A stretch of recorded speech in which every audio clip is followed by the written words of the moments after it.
Imagine this. You wake up one morning and the world feels heavier than usual. The weight of your responsibilities presses down on your chest.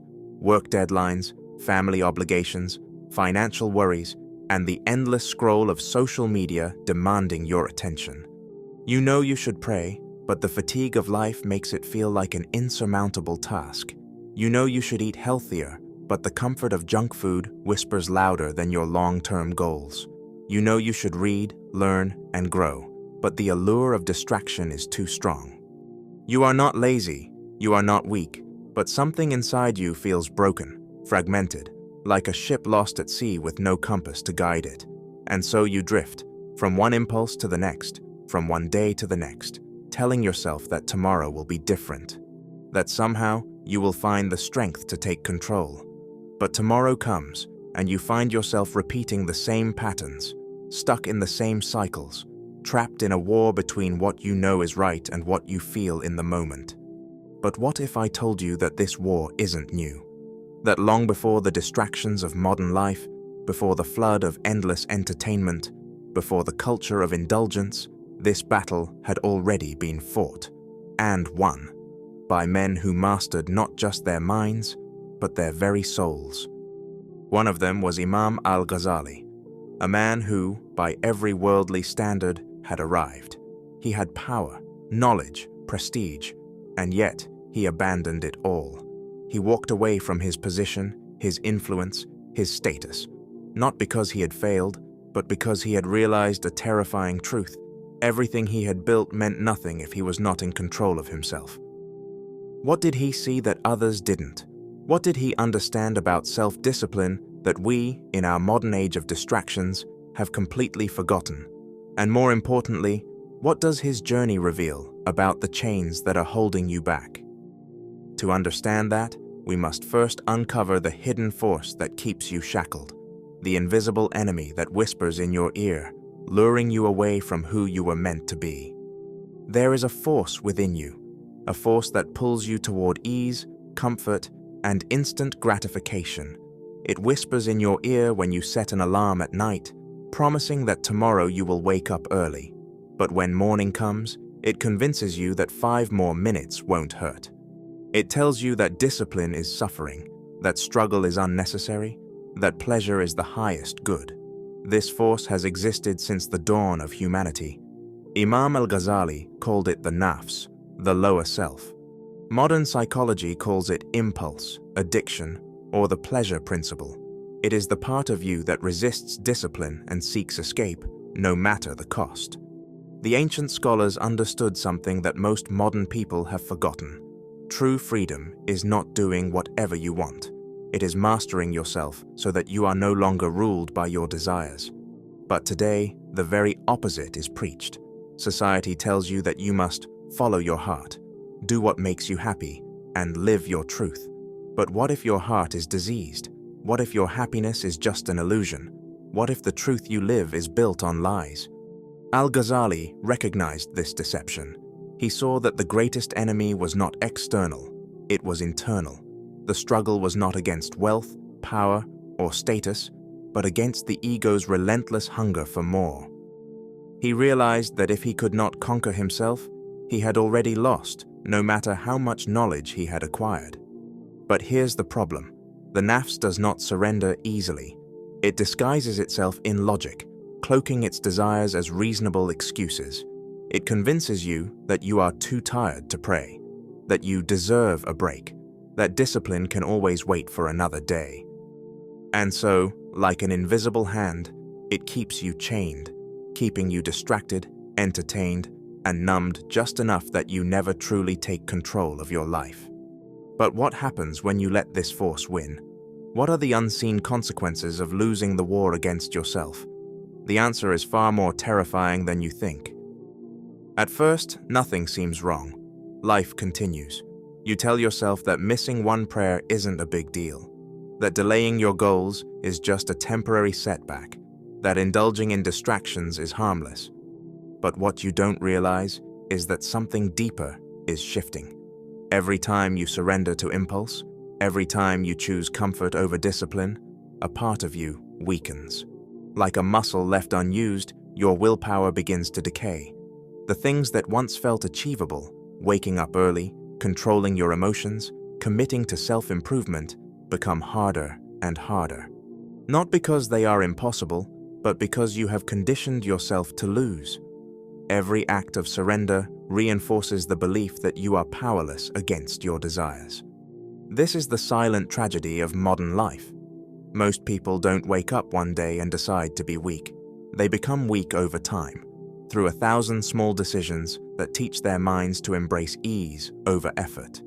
And before they realize it, they are slaves, not to external rulers, but to their own undisciplined selves. Imam Al-Ghazali saw this clearly. He knew that the soul, if left untrained, becomes like an animal, driven by hunger, lust, and fleeting pleasure. And he understood something even more frightening. A person who is ruled by their desires is not just spiritually dead, they are manipulable. Think about it. How easy is it to control a person who cannot control themselves? How easy is it to keep someone distracted, entertained, and obedient when they lack the inner strength to resist? Societies built on consumerism depend on this weakness. Politicians, corporations, and social media companies profit from it. This is not a coincidence. This is a system that thrives on your inability to master yourself. And unless you break free, you will remain exactly where they want you, weak, distracted, and incapable of reaching your true potential. But there is a way out, a way to rebel against this invisible prison, a way to reclaim your discipline and take back control of your soul. This is the path that Al-Ghazali walked, and if you have the courage, you can walk it too. Rebellion. That is what self-discipline truly is. A rebellion against your own lower self, against the illusions that keep you shackled, against the forces that thrive on your weakness. Imam Al-Ghazali understood that no man is born disciplined. No one naturally desires hardship, self-restraint, or sacrifice. The nafs resists discipline like a wild animal resists a leash. But here's the secret that most people never learn. You do not wait for discipline to come, you force it into existence. This is why Al-Ghazali abandoned everything, his prestige, his reputation, his comfort. He knew that knowledge without action was a disease, that wisdom without discipline was an illusion. And so, he waged war on himself. He left his position at the prestigious Nizamiya University and disappeared from public life, wandering in solitude, breaking his attachments to the world, testing his soul in the fire of discipline. But what does that mean for you? How do you break free from the chains of the nafs in an age of endless distractions? The first step is to stop negotiating with yourself. The modern world tells you that discipline should feel good, that motivation should lead the way. But this is a lie. Discipline is painful. It is the act of doing what you do not feel like doing every single day until your soul bends to your will. The more you seek comfort, the more the nafs wins. Al-Ghazali understood this. He wrote that the nafs is like a rebellious horse. If left unchecked, it will run wild, leading you to destruction. But if you train it, if you subdue it with consistent effort, it will become the very thing that carries you to greatness. The second step is spiritual detox. Al-Ghazali did not just cut off distractions, he cut off everything that weakened his soul. He limited his speech, his food, and his interactions. He practiced solitude, knowing that true strength is built in silence, away from the noise of the world. In today's world, this means cutting out the mindless entertainment, the endless scrolling, the addictive foods that dull your senses. It means reclaiming your time, choosing knowledge over gossip, choosing prayer over procrastination, choosing effort over ease. And finally, the third step, remembering that self-discipline is not just about the mind, it is about the soul. The nafs thrives in a heart that is disconnected from its creator. That is why Al-Ghazali saw prayer, fasting, and remembrance of Allah as weapons, not rituals, but tools of warfare against the ego. If you wish to master yourself, you must return to the one who created you. Because in the end, True discipline is not about control. It is about submission to something greater than yourself. And once you understand this, everything changes. But there is one final realization, one truth that Al-Ghazali uncovered, that redefines everything we think we know about self-discipline. A truth that will shake the foundation of your struggles and force you to see yourself in a way you never have before. You have been told that self-discipline is about willpower, that if you just try hard enough, if you just push yourself relentlessly, you will overcome your weaknesses. But what if this is only half the truth?